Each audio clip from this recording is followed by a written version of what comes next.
నాన్న. సారీ నాన్న. దేనికి రా సారీ? నా వల్ల మీరు బాధపడుతున్నాను నాన్న.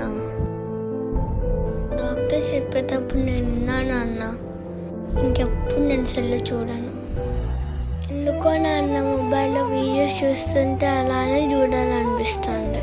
కానీ దానివల్ల హెల్త్ ప్రాబ్లం అవుతుందని నేను తెలుసుకోలేకపోయినా నాన్న. తప్పంతా నాదేలేమ్మా. మేము వర్క్ మీద బిజీ అయిపోయి మిమ్మల్ని అసలు సరిగ్గా పట్టించుకోకుండా, కనీసం కాసేపైనా మీతో ఆడుకోకుండా మాకు ఒళ్ళు బద్ధకమయ్యి మీరు బాధపడకూడదని మీ చేతికి సెల్లులు ఇచ్చి మేము తప్పు చేస్తున్నాం. మీకు తెలియకుండానే మేమే సెల్ అలవాటు చేసాం. కానీ సెల్ ఎందుకు చూస్తున్నారని లాస్ట్కి మేమే అరుస్తున్నాం. నాన్న చెప్పమ్మా.